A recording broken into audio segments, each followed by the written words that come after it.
ఈరోజు లోకంలో ఉన్న పరిస్థితులను చూసినప్పుడు చాలా అస్థిరముగా అనిపిస్తా ఉంటది. దేవుని పిల్లలతో దేవుడు ఒక మాట చెప్తున్నారు. అదేంటంటే, మీరు దేవుని బిడ్డలని చెప్పుకుంటున్నారు గదా! కాబట్టి మీరు పైనున్న వాటిని వెదకండి. ఈ లోక సంబంధమైన వాటి మీద మీ మనసు పెట్టొద్దు. మీరు దేనికి సంబంధించిన వారు? పరలోకానికి సంబంధించిన వారము గదా మనం. మనం దేవుని బిడ్డలం. ఈ లోకంలో మనం యాత్రికులం. జస్ట్ మనం ప్రయాణం కొనసాగిస్తా ఉన్నాం. దేవుడు మనల్ని ఎన్ని రోజులు ఇక్కడ ఉంచితే అన్ని రోజులు ఉంటాం. తర్వాత మనం ఉండే గమ్యస్థానం ఏంటి? పరలోకం. కాబట్టి మన మనస్సు దేని మీద ఉండాలి? పరసంబంధమైన వాటి మీద. అంటే దైవ సంబంధమైన వాటి మీద, దేవుని మీద ఉండాలి. ఈ లోక సంబంధమైన వాటి మీద ఉండకూడదు. ఈ లోక పరిస్థితుల మీద ఉండకూడదు. యేసుక్రీస్తు మీద మన హృదయం ఉండాలి. యేసు వైపు మనము చూడాలి. యేసు ప్రభువు బాటలో మనము నడవాలి. యేసు ప్రభువును చూపించిన మార్గంలో మనం నడవాలి. యేసయ్య వాక్యాన్ని వినాలి. అది చేయమని దేవుడు చెప్తున్నారు. కానీ ఈరోజు మనమేం చేస్తాం? దాన్ని చేయం. ఈ లోకంలో జరిగే సంఘటనలన్నీ విని, ఈ లోక సంబంధమైన విషయాల మీద మనసు లగ్నం చేసి టెన్షన్ పడిపోతా ఉంటాం. కాబట్టి దేవుడు నీతో చెప్తున్నారు, సహోదరుడా, సహోదరి. ఈ లోకంలో ఏం జరిగినా నువ్వు ప్రశాంతంగా ఉండు. దేవునితో సంబంధం కలిగి ఉండు.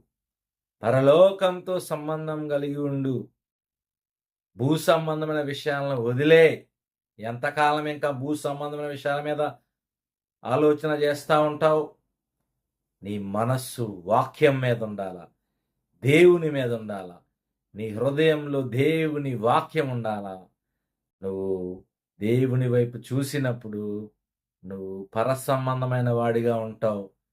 నువ్వు గొప్ప కార్యాలు దేవుడి ద్వారా చూస్తావు. దేవుడు నిన్ను నడిపిస్తారు. నువ్వు అప్పుడు భయపడవు. దేనికైనా నువ్వు జడియవు. ఎందుకంటే నువ్వు దేవుని మీద మనసు లగ్నం చేసుకొని ఉన్నావు. కాబట్టి ఈరోజు అందరికీ కావాల్సింది ఇదే.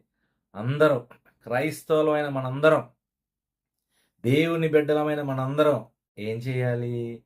మన మనస్సు దేవుని మీద లగ్నం చేసుకోవాలి. మన హృదయంలో దేవుని వాక్యం ఉండాలి. మన మనస్సులో దేవుని వాక్యం ఉండాలి. దేవుణ్ణి ఆరాధించే వారముగా ఉండాలి. దేవునితో సమయాన్ని గడిపే వారముగా ఉండాలి. దేవునితో ఒక అనుబంధాన్ని కలిగి జీవించే వారముగా ఉండాలి. అప్పుడు మనం పరసంబంధమైన వారముగా ఉంటాం.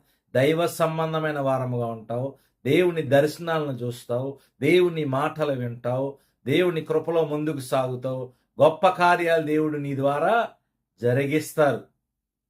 మరి ఇవన్నీ కావాలి కదా. మరప్పుడు దైవ సంబంధమైన జీవితాన్ని జీవిద్దాం.